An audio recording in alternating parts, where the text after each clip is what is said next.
क्या कहता है, अ boat covers a certain distance down stream in 5 hours but takes 8 hours to return upstream to the starting point. If the speed of the stream is 6 km per hour, find the speed of the boat in still water.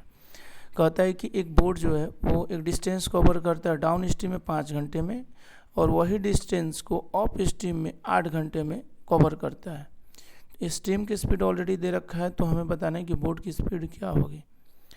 अब सीधी सी बात है कि अगर boat की speed को हम x मान लें, बोट की स्पीड को x मान लें और स्ट्रीम की स्पीड ऑलरेडी दे रखा है, तो डाउन स्ट्रीम जाने में 5 घंटा लगता है, यानी डिस्टेंस हो जाएगा आपका, स्पीड पहले हो जाएगा टोटल स्पीड x + 6, ये रिलेटिव स्पीड हो गया, क्योंकि डाउन स्ट्रीम में जा रहा है तो डाउन स्ट्रीम में जा रहा है तो स्ट्रीम का भी स्पीड और बोट का भी स्पीड, ठीक है। स्ट्रीम के स्पीड और बोट के स्पीड दोनों आपस में ऐड होगा रिलेटिव स्पीड में, तो टोटल स्पीड x + 6 हो जाएगा। कुल टाइम लगाता है 5 घंटे, तो 5 लिख दें।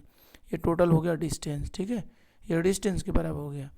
और वहीं अगर देखें कि अगर अप स्ट्रीम में जाता है तो अप स्ट्रीम के लिए स्पीड निकलेगा, बोट की स्पीड में से स्ट्रीम की स्पीड घट जाएगा, ठीक है, ये रिलेटिव स्पीड हो गया।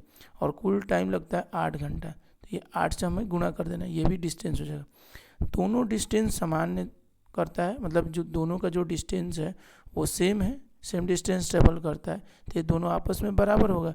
क्योंकि एक बार बोट जाता है तो सपोज कि ए पॉइंट से बी पॉइंट तक गया, तो ये हो गया अगर डाउन स्ट्रीम तो डिस्टेंस तो सेम रहेगा, और बी पॉइंट से ए पॉइंट अप स्ट्रीम तो डिस्टेंस तो सेम रहेगा, तो दोनों का डिस्टेंस सेम रहेगा, इसलिए इक्वेशन बराबर हो जाएगा। तो इक्वेशन को हम लोग क्या करेंगे, बराबर कर देंगे, ठीक है।